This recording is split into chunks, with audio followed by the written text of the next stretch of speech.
Halo semuanya, Assalamualaikum warahmatullahi wabarakatuh. Perkenalkan, nama saya Muhammad Rizalul Askarifin dengan NIM 23021100009 dari Prodi Pendidikan Seni Rupa Angkatan 23. Pada kesempatan kali ini, saya akan membawakan sebuah presentasi yang berjudul Analisis Pendekatan Pembelajaran Seni Rupa pada abad 21. Jadi kita akan membahas 4 pendekatan utama, yaitu yang pertama disiplin based art education atau DBAE, yang kedua itu self expression art education atau SEAI, yang ketiga itu visual culture art education atau VCAI, yang keempat multicultural art education atau MAI. Nah, pendekatan-pendekatan ini eh, sangat relevan dalam menjawab tantangan pembelajaran pada abad ke-21. Kita akan menuju yang pertama. Nah, sebelum membahas masing-masing pendekatannya, mari kita pahami terlebih dahulu konteks pendidikan abad ke-21. Jadi, pendidikan abad ini itu menekankan pada 4C. Di antaranya ada critical thinking, terus creativity, terus communication, dan juga collaboration. Nah, dalam dunia seni rupa ya, keempatnya sangat erat kaitannya dengan bagaimana siswa menciptakan, terus menginterpretasi, dan merefleksikan karya seni.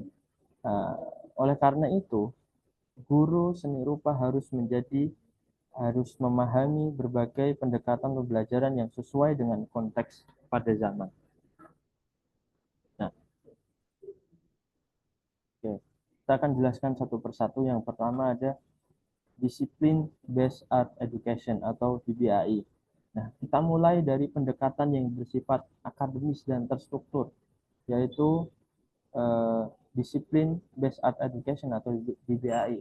DBAI ini menekankan 4 aspek utama, yaitu yang pertama membuat karya seni, terus kemudian memahami sejarah seni, terus juga melakukan kritik seni dan mengeksplorasi seni itu sendiri.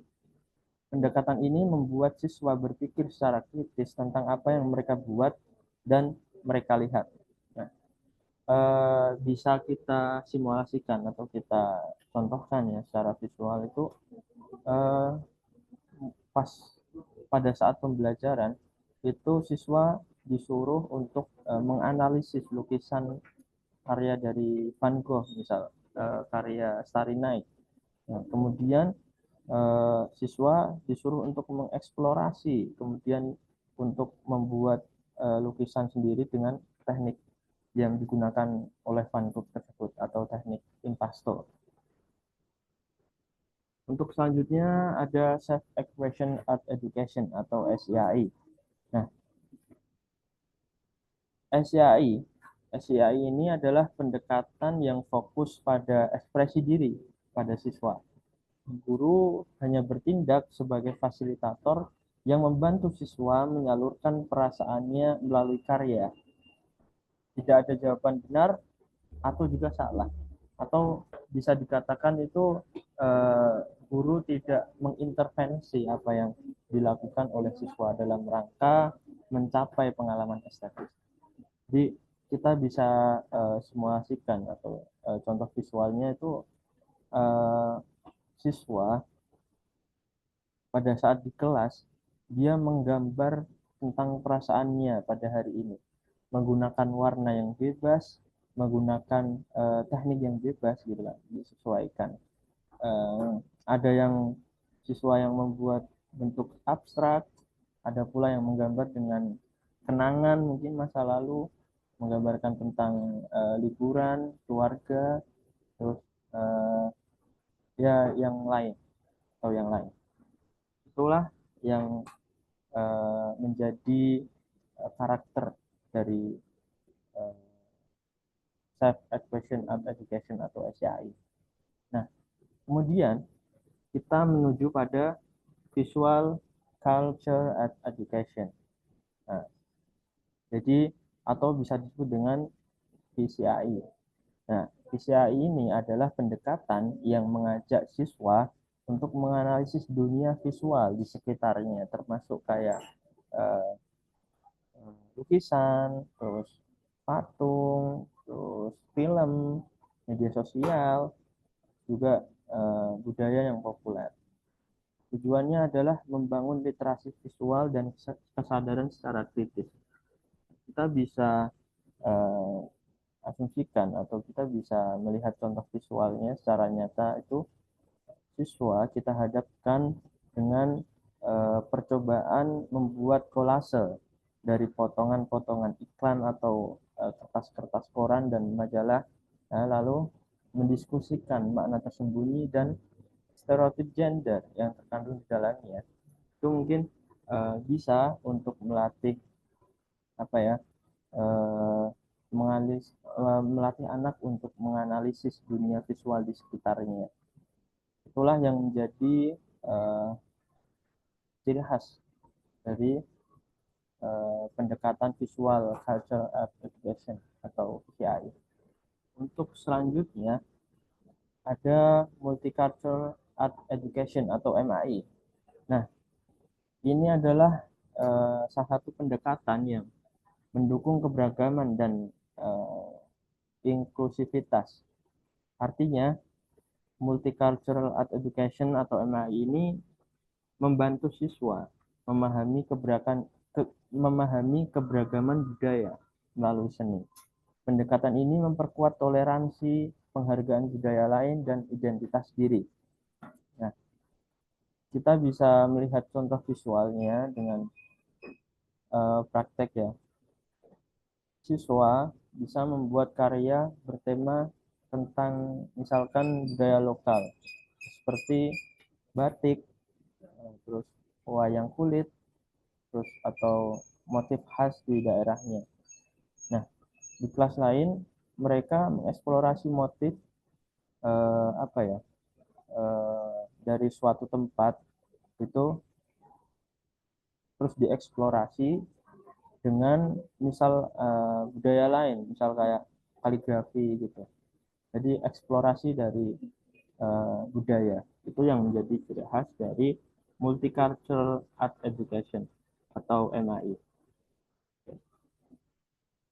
Nah, kita bisa melihat perbandingan dari keempat pendekatan di atas ya, tadi yang sudah dijelaskan, supaya lebih mudah dipahami ya. Kita lihat dan kita perhatikan beberapa pendekatan atau tabel di bawah ini. Pertama, untuk DBAI, untuk fokusnya tersendiri adalah fokus di teori dan kritik seni. Untuk kegiatannya bisa seperti menganalisis karya klasik, terus juga melihat dari sejarahnya, ya. Terus juga kemudian SIAI. Untuk SIAI sendiri itu fokusnya pada ekspresi dan emosional. Nah, dalam kegiatan kita bisa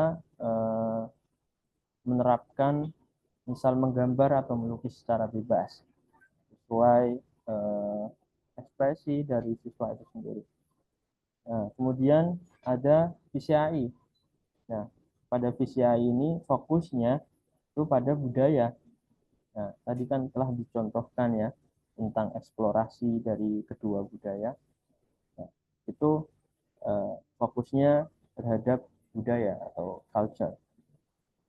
Untuk kegiatannya sendiri itu bisa kayak menganalisis kolase, iklan, dan budaya yang ada di lingkungannya sendiri. Nah, untuk yang terakhir atau MAI ini fokusnya sendiri itu terhadap budaya dan identitas. Nah, bisa mengarah ke dalam kegiatan itu ya membuat karya atau dari budaya lokal ya seperti wayang kulit, terus seperti batik ya, membatik. Oke, itu di antara perbandingan yang sudah diakumulasikan secara singkat melalui tabel. Nah, pertanyaan selanjutnya, kenapa ini penting? Jadi, mengapa pendekatan-pendekatan ini penting? Karena seni bukan sekedar menggambar melalui keempat pendekatan ini. Jadi pendekatan-pendekatan ini siswa dilatih untuk peka terhadap lingkungan, eh, lingkungan visual ya, mampu berpikir kritis dan reflektif, menghargai perbedaan budaya, dan menemukan jati diri dan suara pribadi. Itulah eh, presentasi yang saya sampaikan tentang 4 pendekatan pembelajaran seni rupa yang selaras atau sesuai dengan tuntutan abad 21. Semoga ini bisa membuka wawasan kita semua sebagai calon pendidik seni. Nah, terima kasih juga kepada dosen pengampu ya, Bu Ratih, terus Pak Riza atas perkuliahan pada 1 semester ini. Kami mengucapkan terima kasih dan sampai jumpa di waktu lainnya. Assalamualaikum warahmatullahi wabarakatuh.